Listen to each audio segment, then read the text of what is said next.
This is episode 3 of the Ocean of Eicher series and the review of the first 100 albums from ECM.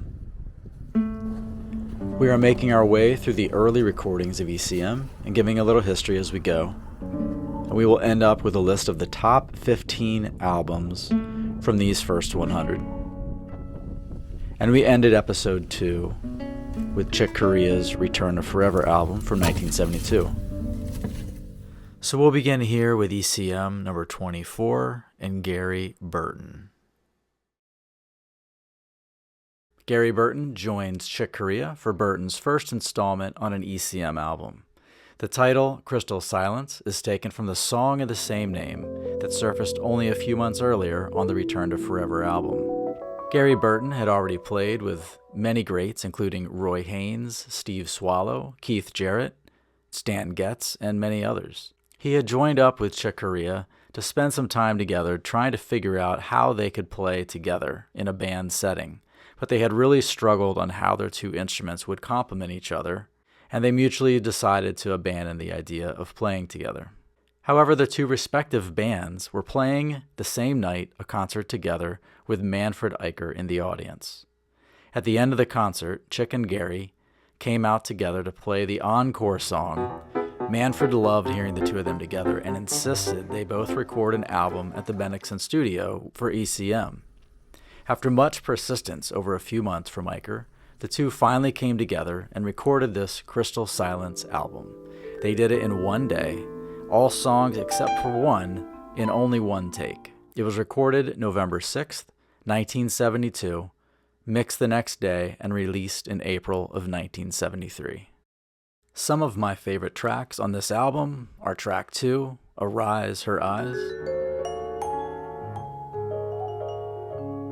the title track, Crystal Silence, an excellent variation from the original.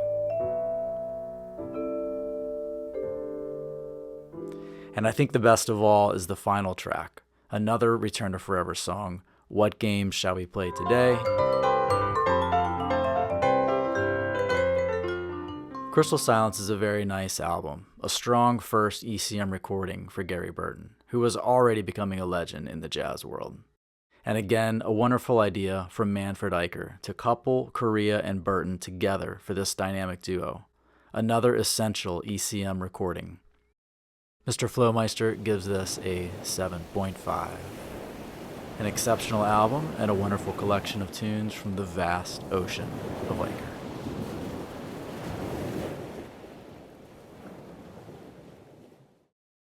His first album with ECM is our next album, Ralph Towner and Glen Moore's Trios Solos. It included all 4 members of Towner's group, Oregon, sprinkled in throughout the album, including Colin Walcutt's tabla on the beautiful first track, Brujo. The depth of this recording is amazing. You really need to cue it up, get a good cup of coffee, pull the recliner level all the way back, and take this album in.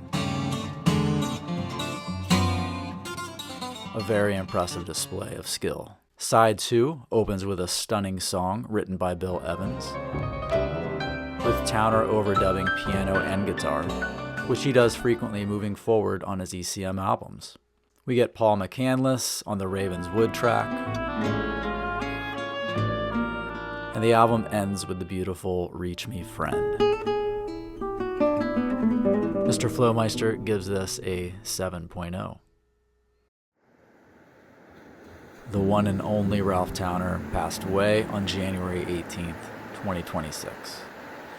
Towner was prolific in the amount of music he wrote and recorded, the massive work and contribution that he made to ECM and to the music world is extensive. Thank you, Ralph Towner.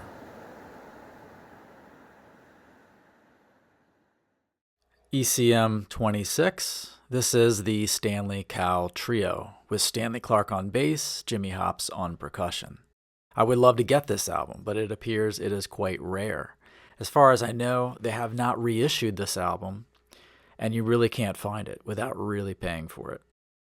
So watch for this lucky find at your local record bar. It won't disappoint. And this is Stanley Cowell's only album with ECM. Track 1, May Moon, is a refreshing jazzy jam. Stanley Cowell starts off with sparse, subtle chords, leaving all kinds of room. Stanley Clarke's bass riff is slow and repetitive, sitting deep in the shag. It's a smooth jam all around, other than, what is up with the cringy cello? I noticed no one really took credit for it. Let me know what you think. Track 4, Miss Vicky, is a jam. Like track 1 and track 4 are worth buying the album. Track 5 and 6, they're okay. Overall, I really appreciate the album. It has lots of likability. I wished Cal had recorded more with ECM, but unfortunately he did not. Mr. FlowMeister gives us a 6.5. Listen to it, leave a comment, let me know what you think. ECM number 27, Dave Holland's Quartet and the Conference of the Birds, released in June of 1973. So this is sort of an extension of Dave's earlier work with Chick Corea on the ARC album and the Circle albums that we saw in 1971. But this album does not include Chick Corea. Honestly, this is a much more enjoyable album for me from the avant-garde genre. There are some nice moments on this album, and it's well done.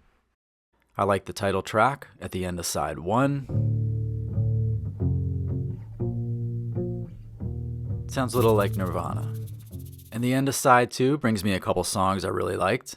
Track 5, Now Here, is a lazy meandering bass with the alto and tenor sax dancing around it, very complimenting to Holland's bass. Track 6, a fun finale. It's a pretty good album. Overall, still not in my sweet spot, but a lot of people really like this album.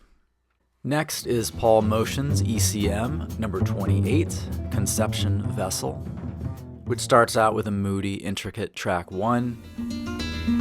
Charlie Hayden is on the bass, Sam Brown, some very nice guitar. I enjoyed this track. For me, it's kind of the redeeming track on the album. The rest of the album has some okay moments, interspersed with some improv from Keith Jarrett, and we see various other musicians. I would say it's a very explorative and mostly mellow delivery from Paul Motion. ECM number 29 finds us again with Jan Garbarek, this time in a trio setting, with Arild Andersen partnering again on bass, and introducing Edward Vassala on percussion, who we will see again on quite a few ECM albums. This album also is very exploratory. There are moments of quiet drum solos, soft musical moments for the most part, and if you appreciate the avant-garde genre, these last 3 albums are right where you want to be. And now we come to ECM 30, Gary Burton's The New Quartet.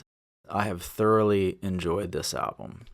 The quick intro here is Gary Burton's band includes Harry Blazer on drums, Mike Goodrick on guitar, Abraham Laboriel on bass, and of course Burton on vibes. This is a fun and uplifting album, lots of groove, and I feel like this album just turned up the cool level. Like ECM's already established themselves as this experimental, free thing. They've got that down. And they also have the classy thing developing, right? They've got Keith Jarrett, Chick Corea. They now have Ralph Towner starting in with these like classy instrumental albums. And then they also have this cool factor, right? Kind of started, I think, with Terry Ripdahl, his gritty guitar, cool guitar. Even Jan Garbarek, the brash, I don't mean brash in a negative way, but this kind of brash saxophone that his style, his shtick is very different. And then it really peaks with the Return to Forever album. This album is a great follow-up, I think, to that. And I don't know, I'm not from this generation. I wasn't there to see the effect of these albums in real time, which is why I would love to hear comments on this from some of the older listeners who were there. You guys saw the impact of this, you felt the impact. ECM to me is just developing and maturing and expanding in so many ways on these early albums from this perspective. As I look back, starting chronologically from the beginning, going through these first 100, you just see these things expanding and maturing, and it's pretty neat to see. And I imagine that this album had a big impact. So I'm going to briefly go through these tracks because I could spend all day on this album. I love every song on this album. Track 1, these guys come out, hit the ground running. It's an awesome first song. It's a total jam, very refreshing. Abraham Laboriel is killing it on bass. Goodrick is killing it on guitar. Also a side note, Laboriel, he is right out of Berkeley in Boston. He must have met Gary Burton, I suppose, up there, because Burton was quite tied in with Berkeley. And here he is, 25 years old. From what I can find, this is the first album that he records on. And after this, you don't see him on ECM that I can find. And I think he struggles finding work, some things I was reading. He's a struggling artist at this point. And he crushes it here on this album. Very good bass player. Maybe he was too much for Manfred Eicher. Maybe he was busy and couldn't dial it back a little bit. I don't know. Again, if you know anything about him at that time, I would love to know, why is he not on another ECM album? Very interesting to me, because he's a great player. So I'm taking up too much time, and we could go through track by track, but literally I love every track on this album. Just to cut to the chase, Mr. FlowMeister gives us a 9.0. It's a great album. Check it out. Would totally recommend it. All right, so we'll wrap up this episode, and we'll start episode 4 with Terry Ripdahl, and then another Ralph Towner album. And after the first 30 albums from ECM, here are my top 10 so far. But much will change by the time we cover the full 100, because there's some outstanding albums coming up. Try to keep up, keep looking up, and keep that groove up.